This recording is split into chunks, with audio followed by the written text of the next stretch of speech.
sistem koordinasi.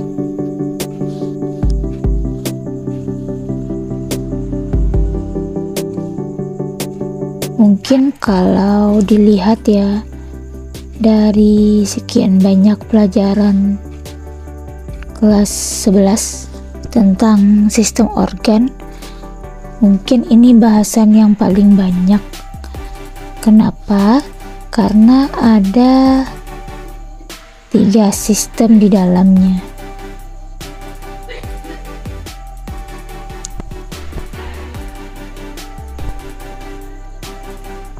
Ada sistem saraf,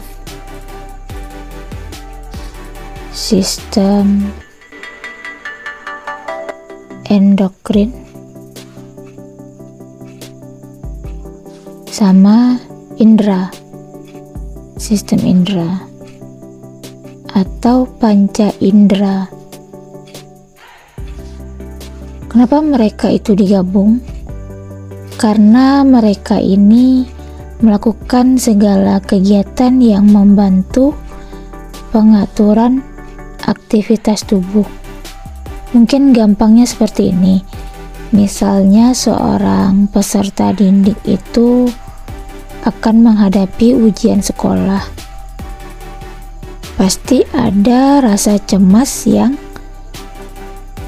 dia rasakan. Rasa cemas tersebut diatur oleh sistem endokrin, hormon. Ada pengaturan hormonnya. Terus ketika dia udah merasa cemas, dia akan mulai untuk berusaha belajar. Dengan cara apa? Dengan cara membaca buku. Terus dia latihan soal dan segala macam. Kalau kita lihat, membaca buku dan aktivitas seperti itu dibantu oleh panca indera seperti mata. Terus apakah yang dia lihat itu bisa langsung diolah begitu saja? Enggak kan? Perlu diolah di otak. Otak itu berada di sistem saraf.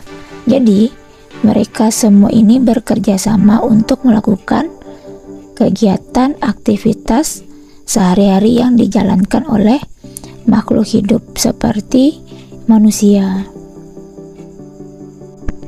Dan gak hanya itu, seperti kita berjalan, lalu berkendara, dan berpikir, ataupun melakukan segala aktivitas yang lain, dan juga memiliki rasa emosional. Itu semua juga diatur di sistem koordinasi. Jadi kenapa mereka digabung? Ya karena fungsi mereka saling berkaitan untuk membentuk koordinasi ataupun melakukan segala aktivitas yang ada di kehidupan. Lalu kita bahas mungkin satu persatu, dimulai dari sistem saraf. Sistem saraf itu ada 2. Sistem saraf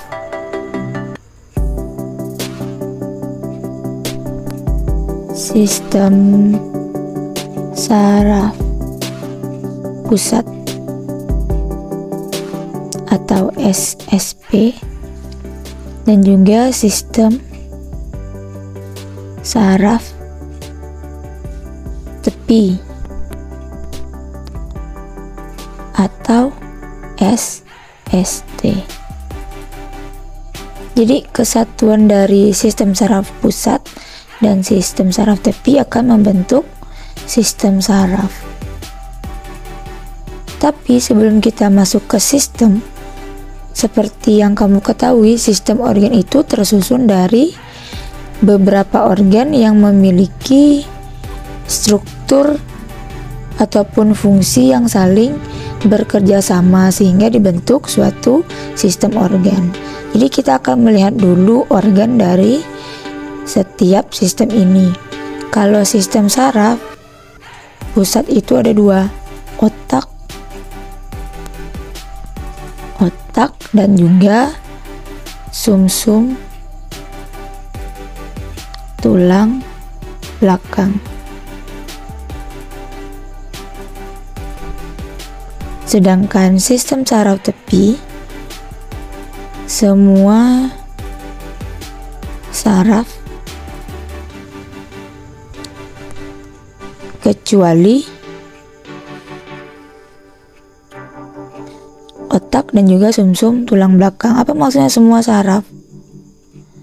Tubuh kita ini kan terdiri dari berbagai organ yang saling terhubung, dan setiap organ tersebut memiliki saraf.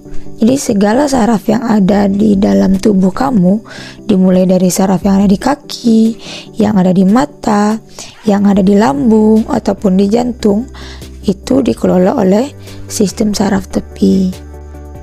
Tapi siapa yang akan mengelola lanjutannya?